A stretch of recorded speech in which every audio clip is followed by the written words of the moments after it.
बिस्मिल्लाहिर्रहमानिर्रहीम।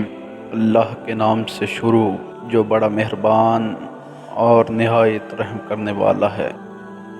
तमाम मुअज़्ज़ज़ सामईन को हाफिज़ वॉइस चैनल में खुश आमदीद। हज़रत अबू हुरैरा फरमाते हैं, रसूल पाक सल्लल्लाहु अलैहि वसल्लम ने हमसे ये वाक़या बयान फरमाया। एक अमीर आदमी ने सोचा, आज रात को सदका करूँगा। फिर वो शख्स सदक़े की नीयत से निकला और वो रकम एक चोर के हवाले करके लौट आया। सुबह हुई तो इस शख्स ने देखा कि लोग कह रहे थे कि देखो, पता नहीं ये कौन शख्स था जो चोर को सदका कर गया।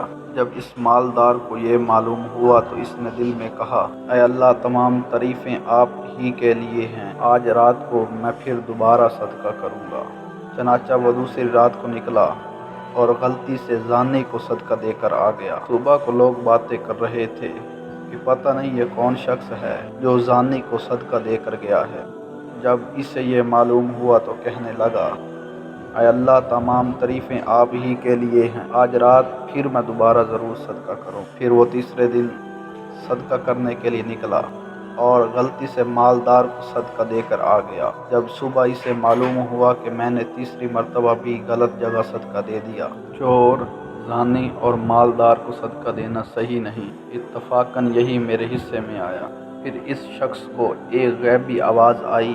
कोई इससे कह रहा था कि चोर को हमने सदका इसलिए दिलवाया कि शायद वो चोरी से तौबा कर दे। ज़ानिया को सदका इसलिए दिलवाया कि वह ज़ना से तौबा कर दे। जब बग़ैर गुनाह के रिज़्क़ मेरा रब दे सकता है तो फिर मैं ज़ना से रिज़्क़ क्यों कमाऊँ। और मालदार को सदका इसलिए दिलवाया कि शायद वो भी सदका करने लग जाए।